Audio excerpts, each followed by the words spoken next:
Hello, everyone. Welcome to the show. This is Dr. Taylor Brana, and today I'm with Dr. Harvey Castro. Harvey, thank you so much for being on. Thank you. I appreciate you having me. Amazing, amazing. So, Dr. Harvey Castro, I've read up on you a little bit, and I have to say you've done a lot of work in various areas.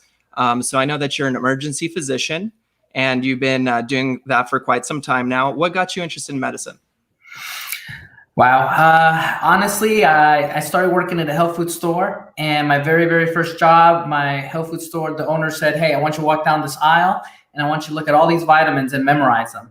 And so I literally memorized them, and I learned so much of just nutrition. And the best part of it, I would have the elderly come in and say, "Hey, I need 3 ounces of this herb or 10 ounces of that." And I would ask them, "What are you using this herb for?" And so before I knew it, I learned all these nutrients and vitamins and how to use them. And I actually started my first business at age 16. And I started telling my friends and family what vitamins they needed to lose weight, to sleep. And then I started thinking, I'm like, wow, if I could do this for others, what if I knew the science? What if I became a doctor and started doing more than just vitamins and herbs and use the alternative medicine plus medicine combined and become a doctor?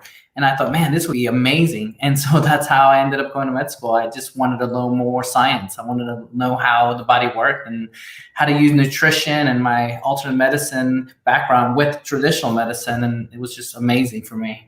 Amazing. So you just kind of have this curiosity.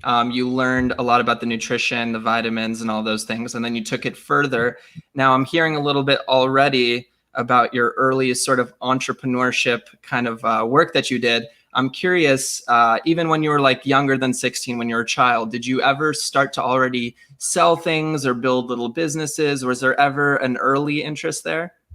It's kind of crazy. Yes. I guess in theory, my very first job was delivering the New York Times in New York City.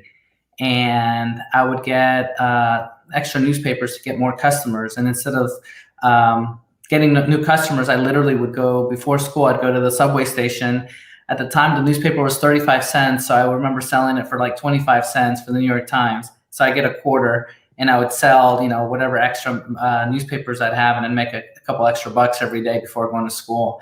So then at that point, I was like, yeah, I was always constantly thinking, how can I do business? How can I do things better at a really early age? Yeah, well, that's awesome. I had no idea, of course.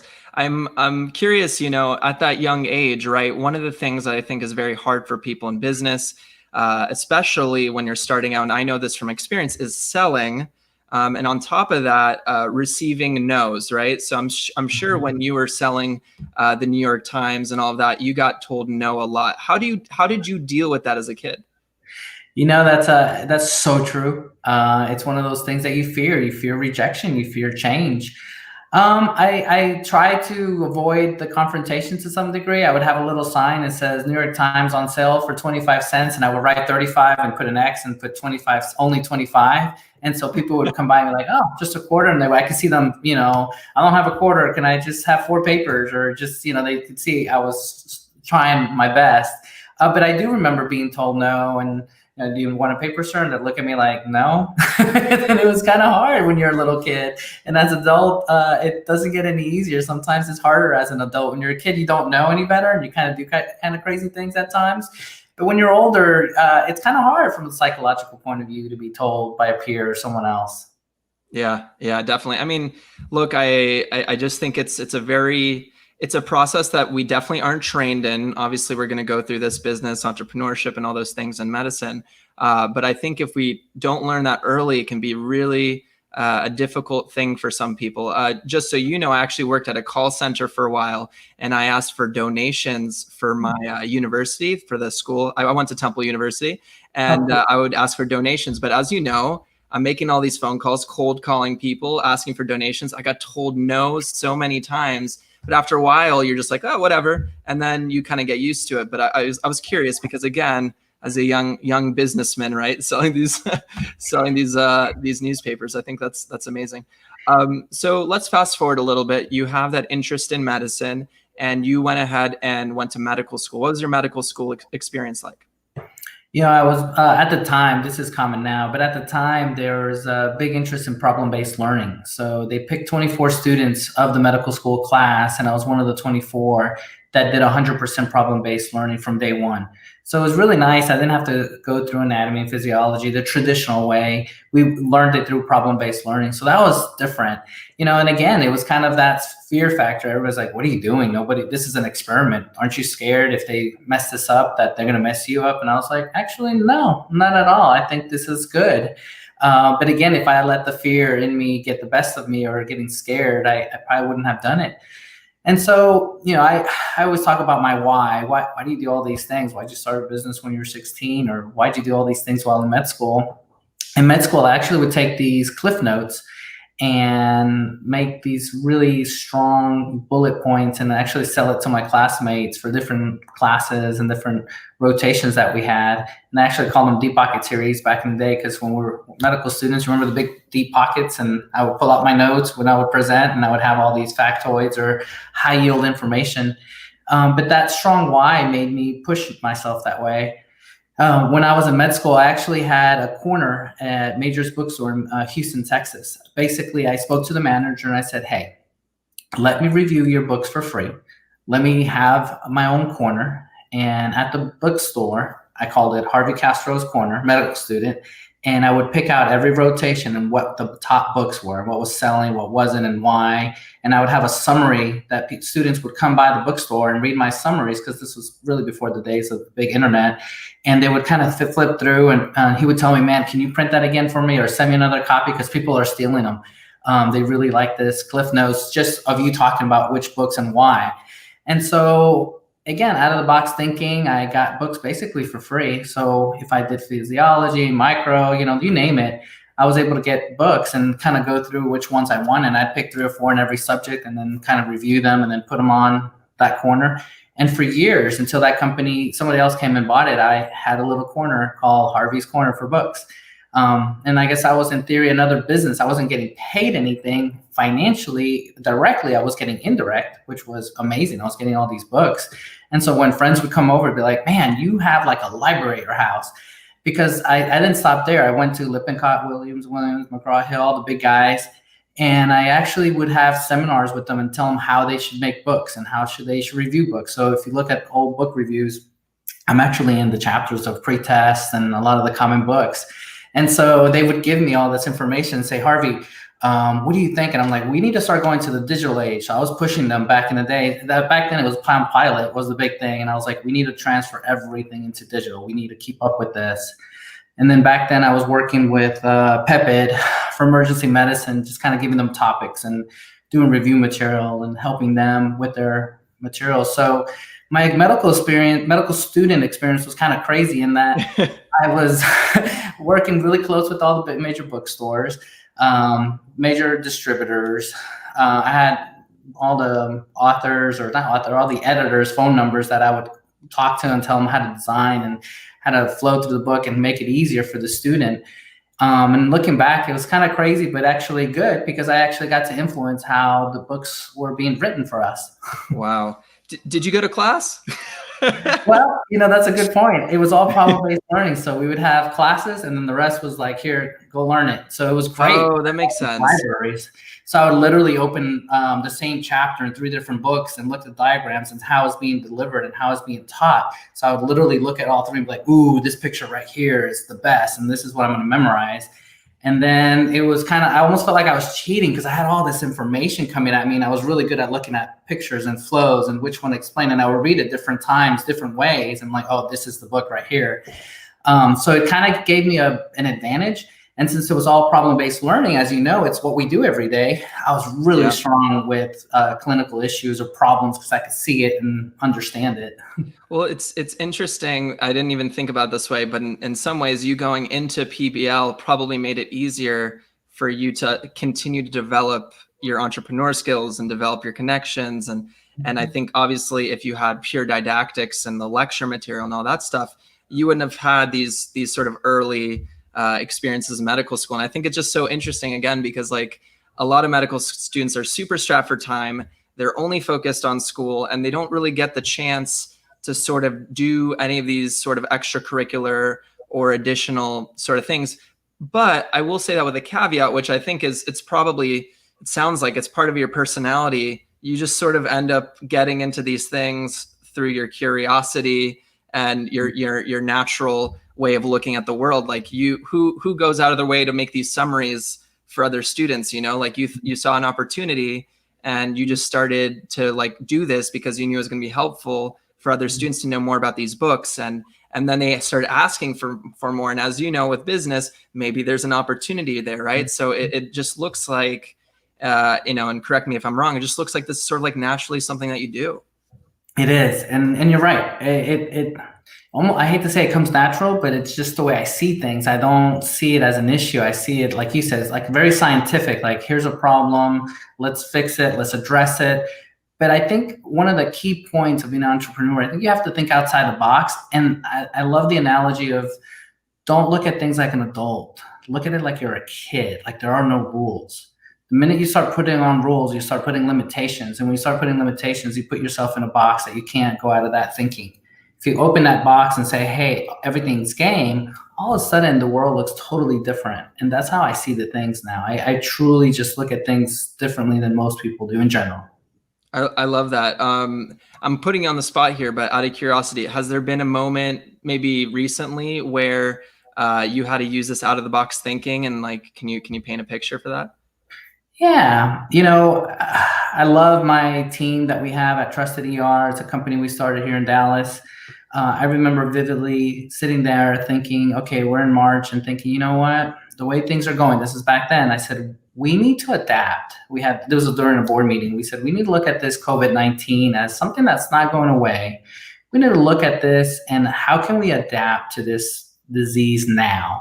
And how can we do business different than the next guy? And what can we do that everybody else isn't thinking of? And since we're small yet big, what can we do for our community to make an impact? And so immediately we came up with several things. One, telemedicine everybody was doing, but this is back in March. We said, okay, let's create our own testing center. Let's create our own COVID outpatient testing center. And so we literally were the first in Dallas to go out to the big major businesses and say, okay, we're going to test all your employees and we're going to come to you.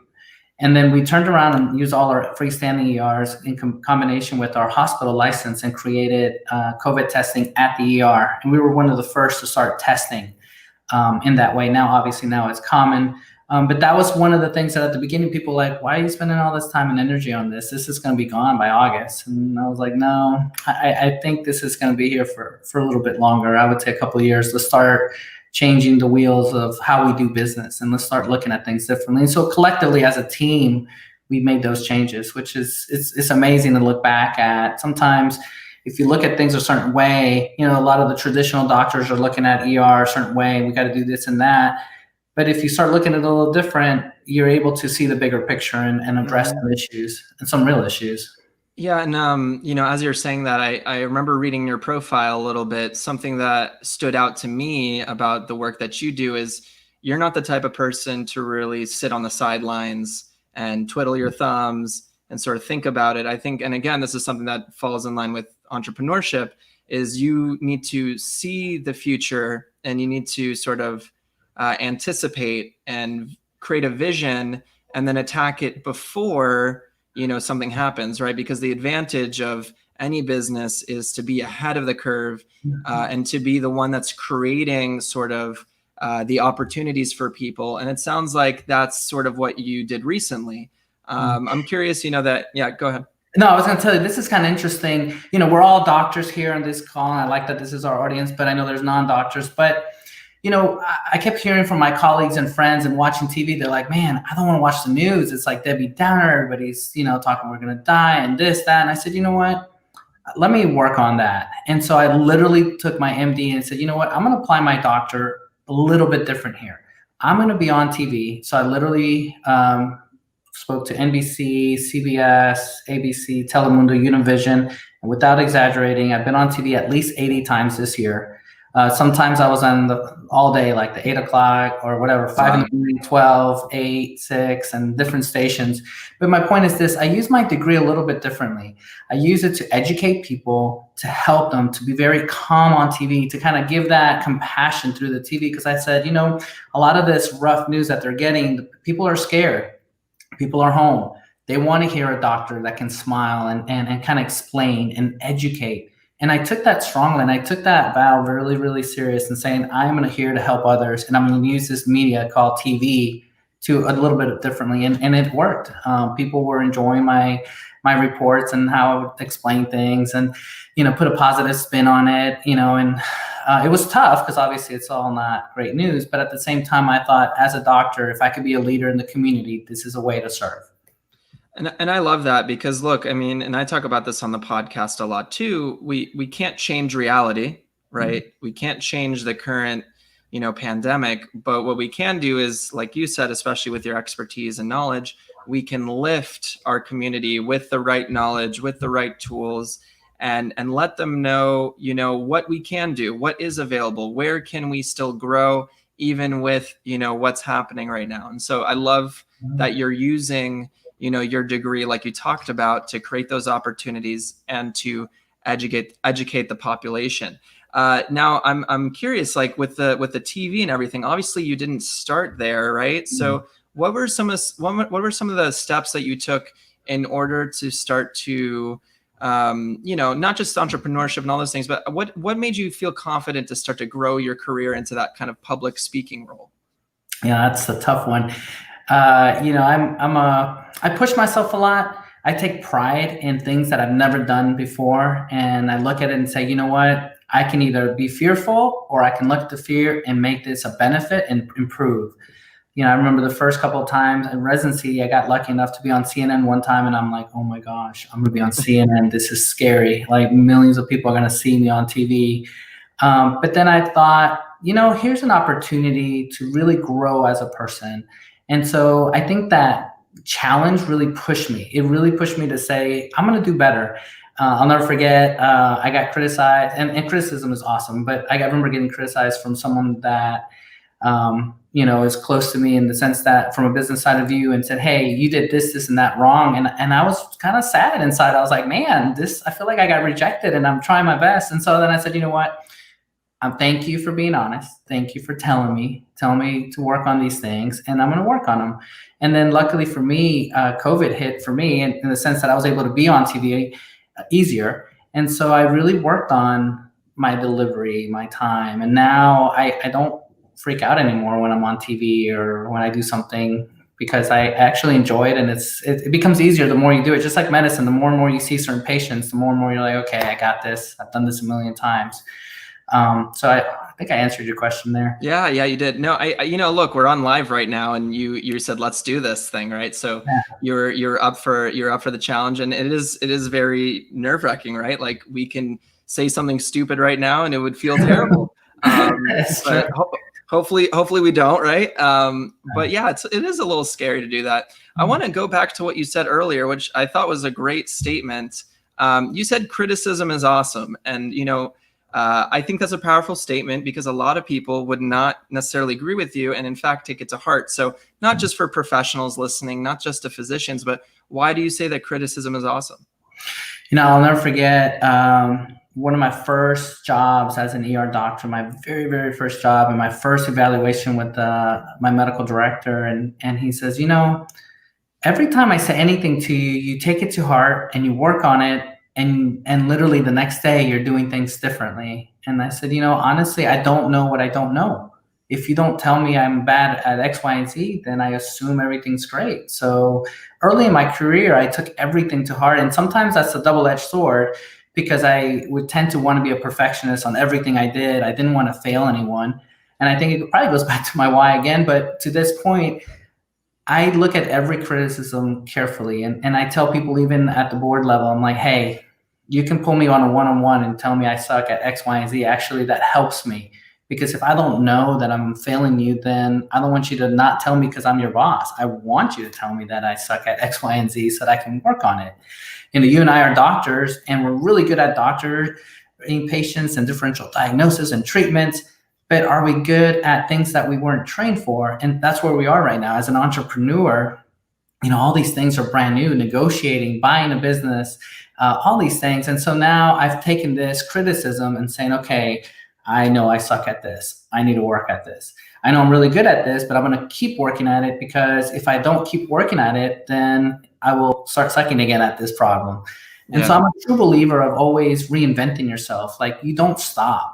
I had a deep conversation with my son a couple of months ago, and, long story short, he was on TikTok. He was so excited. He had something like 3 million hits. And I'm like, hey, I know some people in the media business that can help you refine and teach you and get you more hits. And, you can follow this stream. He's like, Dad, I know it all. I'm going to waste my time with these people. I'm probably going to teach them. And I said, son, no, you got to be humble.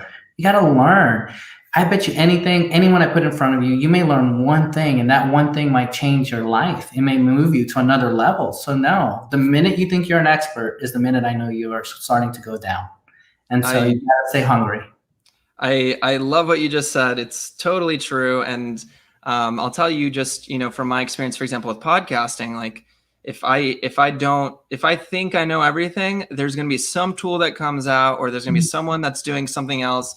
They're bringing on their, they're starting their podcast episode in some way, or whatever it is. There's always something to learn in whatever field, and life is always evolving. It's always changing. There's never a time that it's going to stop. So I think that's a really valuable point that you said there.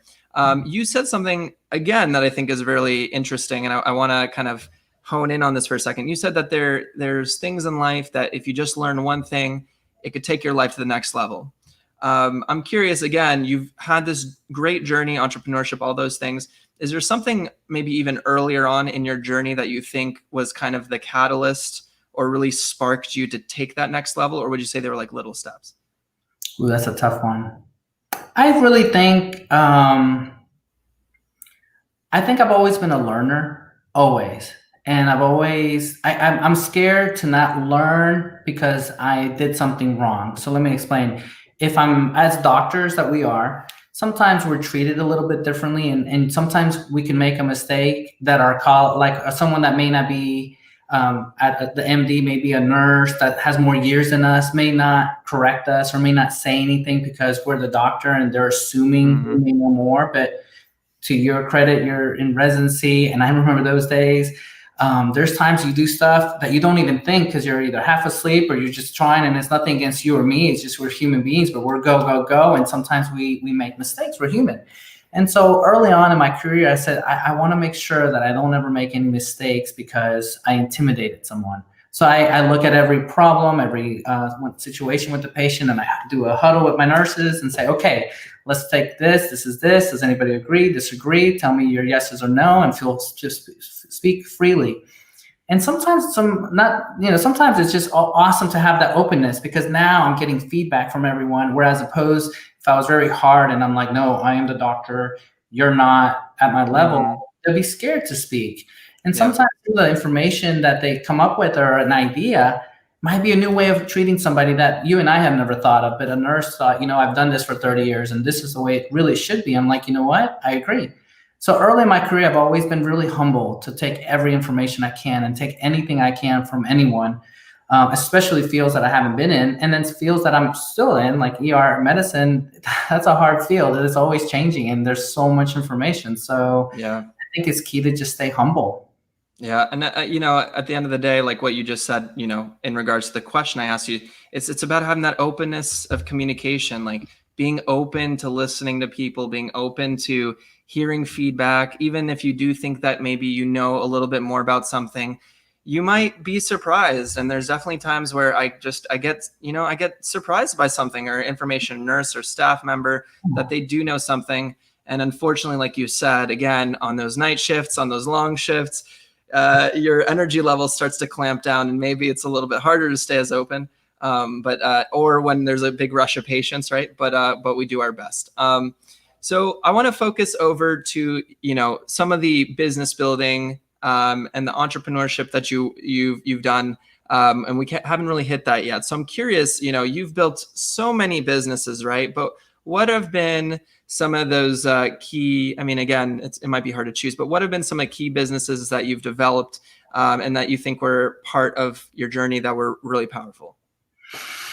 One thing I must say is it's important to look at failures and even speak about your failures. It's great when you hit a home run and you do amazing and people are patting your back, but do you spend time and look at your failures? And the reason I want to make sure we talk about this is because I know there's people out there that may be scared to take the next step or may have taken already a couple of steps and failed and said, okay, this ain't for me, I'm done. And I want people to know that I failed a lot. I have failed so much, it's embarrassing. But I think the key is to always get up and learn from your mistakes, look what you did wrong, and make sure you don't make those mistakes again. And as long as you can look at those mistakes like a scientist and say, okay, I messed up X, Y, and Z. What are the things I did wrong? Now that lesson, now you almost paid for that lesson. You almost went to school and learned it the hard way, but guess what? You're not gonna do that again, and you're gonna make sure you do it better. And so I wanna make sure I cover that because I don't want people thinking, oh man, this guy must have been lucky all the time. No, I really wasn't. And I think it's important to share with others that no, I screwed up, I failed, I was ahead of the curve on some things, maybe a couple of years too ahead of the curve and it failed, but I learned what I did wrong back then.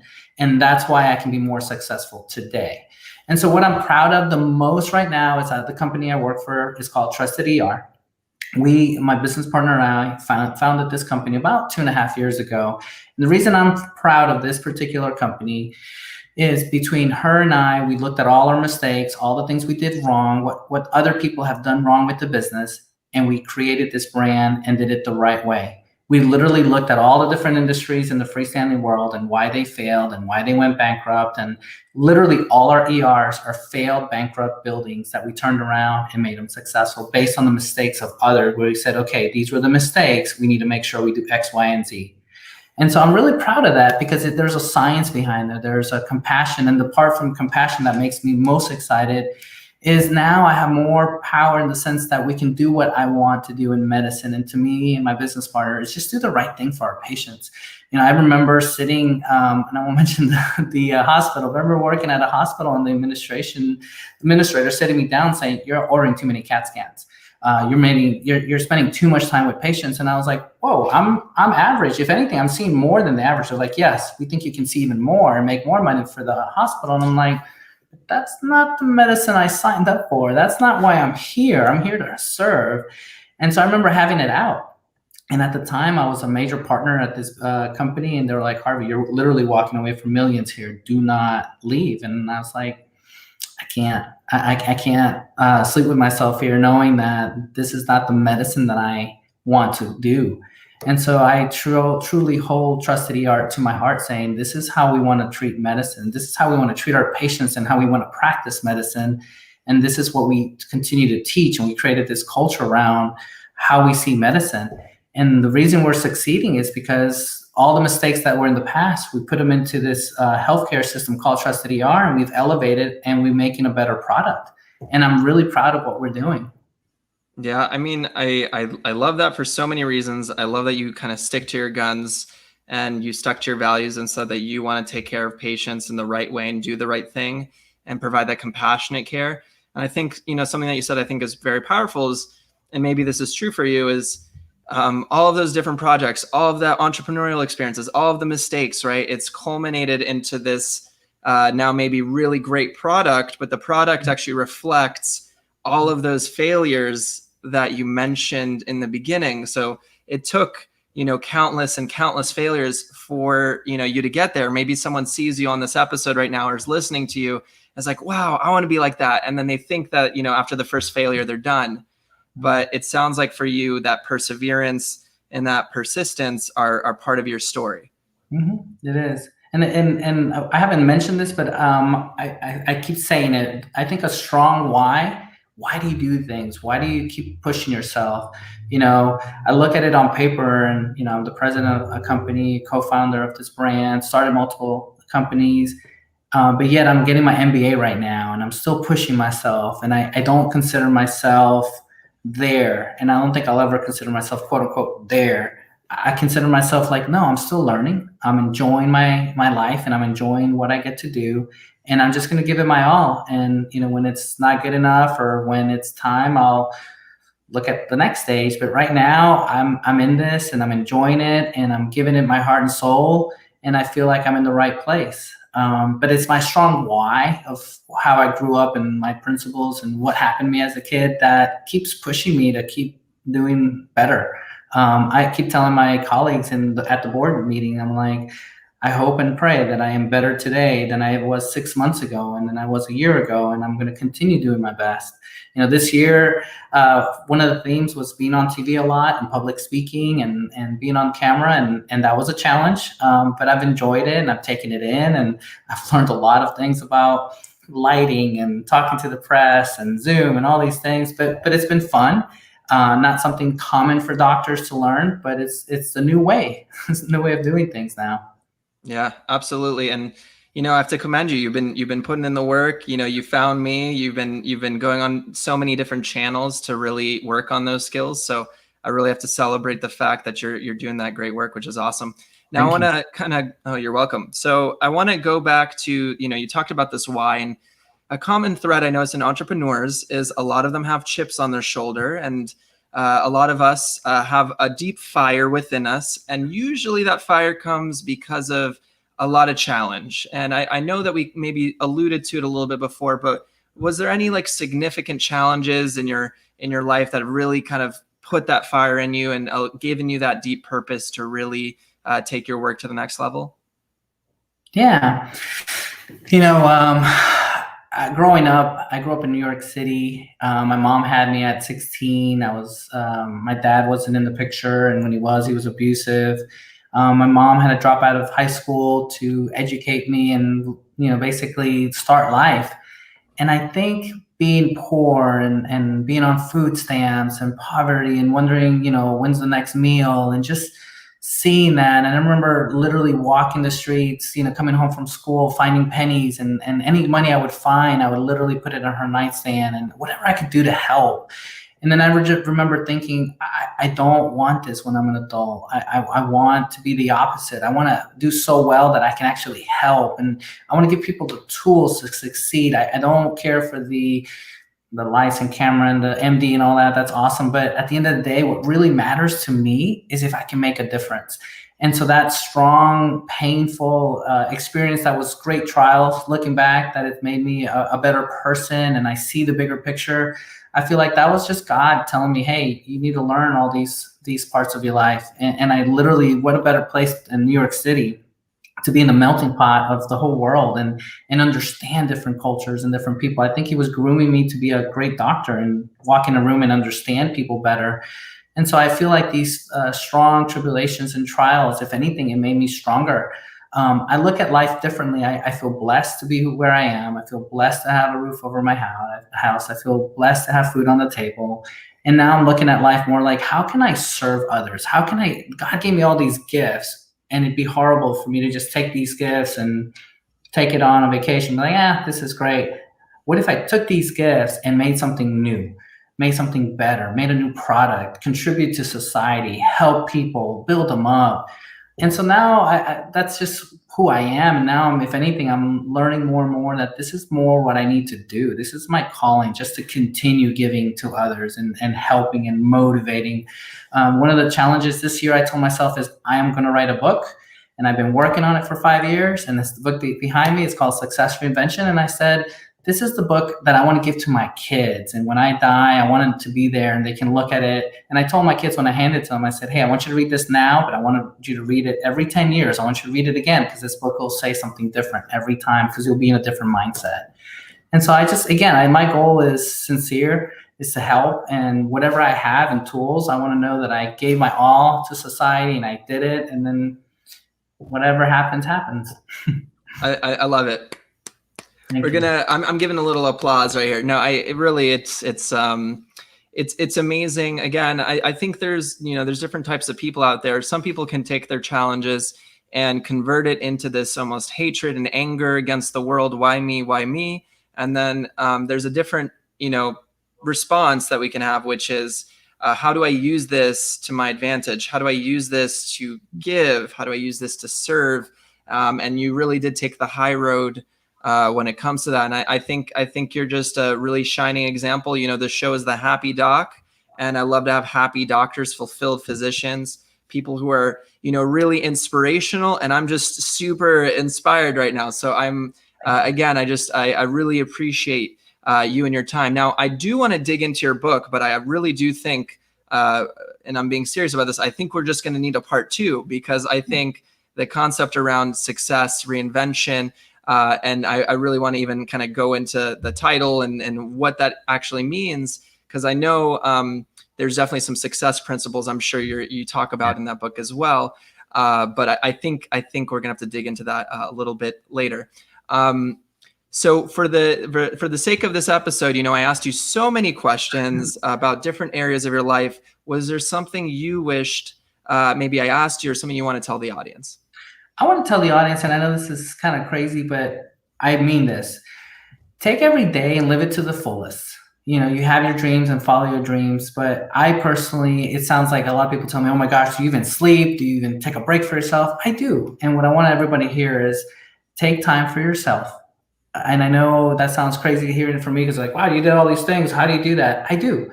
Every day, I make sure that I act as if I'm going to die that day. And I say, did I do something for myself? And for me, maybe a simple time with my kids that I call them and say, hey, daddy loves you. Or just going on a walk and seeing the sunset and saying, man, this is nature. I'm outside. I'm alive. I'm breathing. And I'm just thankful. And I think everyone should take a minute just to be thankful for what they have. And take time for yourself, even if it's just go for a walk or something that makes you happy, or spend time with your pet, whatever it is, but you have to do it every day. You can't get stuck in the rut and work, and then forget why you're here. Just make time, you take time for yourself. And I think that's so important. I mean, I love it. You know, we're definitely in unfortunately a burnout and exhausted culture, especially with a lot of professionals, and it's a really valid tip. So whatever recharges you, whatever, you know, lets you light back up and get you back into the game, absolutely take that time. I love that tip. So Dr. Harvey Castro, you've been on the Happy Doc podcast. I know there's plenty of ways to reach you. What is a way our audience can reach out to you? I'm actually on everything: LinkedIn, Facebook, Twitter, Instagram, and it's simple. It's just Harvey Castro MD. So whatever you're on, / Harvey Castro MD. I'm on YouTube. So just feel free to like me on LinkedIn or friend me, and we can talk. And I'm sincerely happy to help. If I have the time and energy, and I always will, I will continue to respond to everybody and help as much as I can, for sure. Amazing.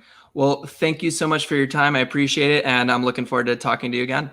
Thank you so much. I appreciate you taking time on a Sunday. So thank you for having me on your show. Sincerely appreciate it. Thank you. Take care. Take care.